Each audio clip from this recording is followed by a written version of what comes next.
38% গর্ভবতী হন আমাদের 18 বছরের নিচে যারা বালিকারা তারা।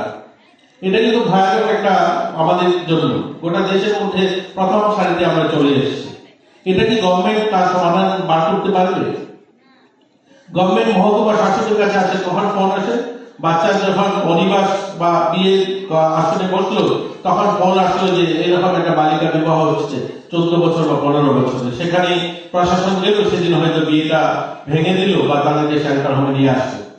কিন্তু এই বিয়েটা সেদিন হবে না, কিন্তু তার 1 সপ্তাহ পরে বা 10 দিন, 15 দিন, 20 দিন পরে আসাম অন্য কোনো প্রান্তে ওয়েস্ট বেঙ্গলে গিয়ে সেই বিয়েটা সম্পন্ন হচ্ছে।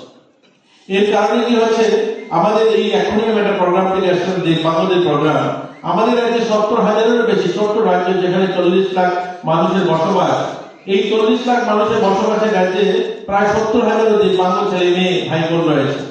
এটা কি তার একটা এটার একটা, আমি বলবো না এটা, আমি তো আর ডাক্তার নই, কিন্তু এটাও একটা রেজাল্ট যে এই ধরনের কম বয়সে আজকে সরকারি ডাটা অনুযায়ী 38% আমাদের এখানে গর্ভবতী হন 18 বছরের নিচে, যেটা মেডিকেল কারণ বলে ঠিক নয়, যেটা এদের অপ্রাপ্ত বয়সে তারা গর্ভবতী হচ্ছে। সেটা কি করে সমাধান হবে?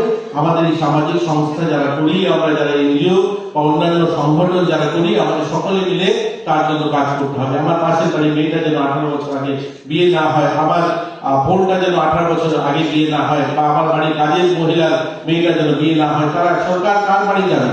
এগুলো আমাদের করতে হবে কাজগুলো। আজ যখন বৃক্ষরোপণের কথা আছে, 1973-তে রাষ্ট্রসংঘ সিদ্ধান্ত নিয়েছে গাছ লাগাতে হবে, গাছ বাঁচাতে হবে। আমার কাছে সোশ্যাল ওয়েলফেয়ার দপ্তরের অঙ্গনওয়াড়ি রয়েছে, অঙ্গনওয়াড়ি সেন্টার, প্রতি বছরের ক্যালেন্ডার কার্যক্রম গাছ লাগাতে হবে। আপনারা সকলেই আগরতলা শহরে আমাদের মিউজিক কলেজের অধ্যাপক বসে আছেন, অভিজিতা বসে আছেন, অনেকেই আছেন। বলুন তো দেখি, উমাকান্ত স্কুল হোক, তুলসীবতী হোক, বা বিভিন্ন কলেজ স্কুলগুলো প্রতি বছরই তো ক্যালেন্ডার কার্যক্রমে গাছ লাগিয়ে থাকা হয়। তো গাছ লাগালে প্রতি বছর 10টা গাছ লাগালে আজ 50 বছর পার হয়েছে সেই সিদ্ধান্ত মোতাবেক, তাহলে কত গাছ হওয়ার কথা ছিল?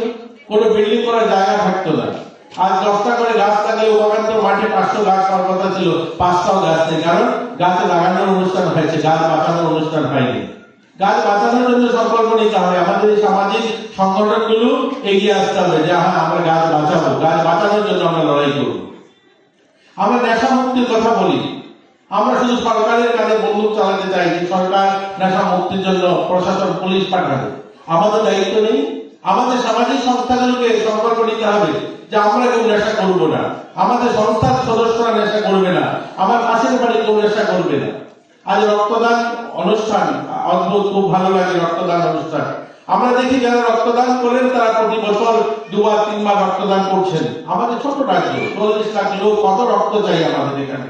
আমাদের হাজারো সংখ্যায় এনজিও রয়েছে, 1000-এর উপরে ছোট মার্কেট রয়েছে, ব্যবসায়ী সমিতি রয়েছে।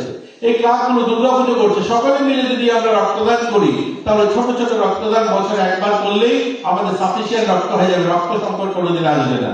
কিন্তু আমরা কি করি, আমরা এনজিওর নাম করে 1টা-2টা অর্গানাইজেশন আছে যারা রক্ত প্রতিনিয়ত দিয়ে যায়, বাকিরা করেই না। আমরা এই ধরনের অসংখ্য সমস্যা যেগুলো আমাদের সামনে রয়েছে, আমরা সকলে মিলে এই দুর্গাপুজো আসলে বিশাল বিশাল মাটির মূর্তি তৈরি করছি, মিনময়ী মায়ের পুজোর ব্রতী হচ্ছি।